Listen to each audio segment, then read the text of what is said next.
Ranmilowo Olorun mi. Jesu máa jẹ́ nsise. Ìwọ náà sọ bẹ́ẹ̀. Ranmilowo, Ranmilowo, Ranmilowo tóbi jù ọ́. Ranmilowo Olorun mi. Jesu máa jẹ́ nsise. Ranmilowo. Ọlọ́run máa ràn mí àti ẹ lọ́wọ́. A máa ṣàṣeyọrí láyé. Ọlọ́run mi o, ọkàn mi fẹ́ ìrànwọ́ rẹ. Pariwo. Ranmilowo, Ọlọ́run mi o, ọkàn mi fẹ́ ìrànwọ́ rẹ o. Gbà tó bá kọjá láàrin ọ̀pọ̀ ènìyàn o, Jésù máa kọjá lọ lára mi o, láìyá o.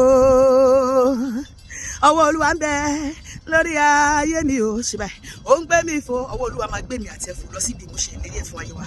Ó ń gbé mi sáré, ọwọ́ Olúwa ń bẹ lórí iṣẹ́ mi o, lórí ìpè mi o, lórí àyànmọ́ mi o. Ó ń gbé mi fò, ó ń gbé mi sáré. Ọwọ́ Olúwa ó ṣiṣẹ́ agbára o, ó máa ṣiṣẹ́ agbára nínú ayé mi àti ìlú, nínú ẹbí wa, nínú iṣẹ́ ìránṣẹ́ wa, nínú ìpè wa, nínú ayé ọkọ wa, nínú ayé ọmọ wa, nínú ìgbéyàwó wa.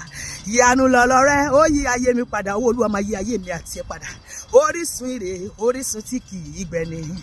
Ọwọ́ Olúwa ó ṣiṣẹ́ agbára.